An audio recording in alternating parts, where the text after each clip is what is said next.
Bwana, dakika 90 za mchezo wa ligi kuu ya NBC Tanzania Bara kati ya timu ya Tanzania Prison dhidi ya timu ya Wekundu Msimbazi Simba zimeweza kutamatika kwa mnyama kuweza kuibuka na ushindi wa chuma 2 kwa nunge dhidi ya timu ya Tanzania Prison. Mabao mawili yaliyofungwa na wachezaji wawili tofauti kwenye kipindi cha kwanza cha mchezo yalitosha kabisa kuwapa klabu ya Simba alama 3 muhimu na kuondoka na ushindi mzuri, huku akitoa burudani kwelikweli kwenye mchezo huo dhidi ya timu ya Tanzania Prison. Tuliweza kushuhudia mchezo wa kitofauti kabisa ambapo klabu ya Simba walikuwa muda wote wanatengeneza pressure kwenye timu ya Tanzania Prison, na kwenye dakika ya 18 ya mchezo kupitia mchezaji Suleiman Mwalimu aliweza kuiandikia bao la kwanza na la uongozi timu ya Wekundu wa Msimbazi Simba na kufanya mchezo uweze kusoma chuma 1-0, huku mnyama akiwa kifua mbele kabla ya beki kitasa kwelikweli,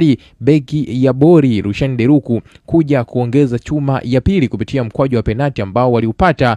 mara baada ya Shomari Kapombe Baba Esther kuweza kufanyiwa madhambi katika eneo la 18 ama kwenye eneo la boksi la Tanzania Prison. Sasa anakuwafanya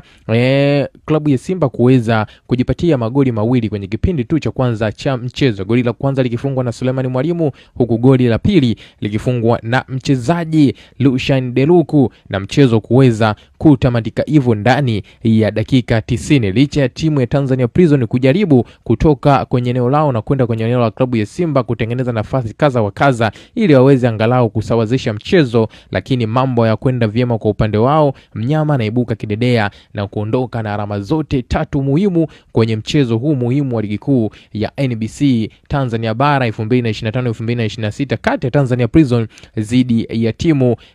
ya Simba Sports Club. Na maoni gani kuhusiana na mchezo wa leo ambao klabu ya Simba waliweza kuonyesha performance ya juu kweli katika vipindi vyote viwili, kipindi cha kwanza lakini pia kwenye kipindi cha pili cha mchezo? Dondosha maoni yako hapo kwenye eneo la comment section na sisi tutakuja kuchati na wewe kupitia hapo. Bila kusahau mwana mchezo wangu, jambo la muhimu kuliko yote cha kufanya sasa hivi, hakikisha unakwenda kulike, kushare na kwenda kusubscribe channel yetu kwa kubonyeza maneno mekundu yaliyo chini ya video hii yaliyoandikwa subscribe.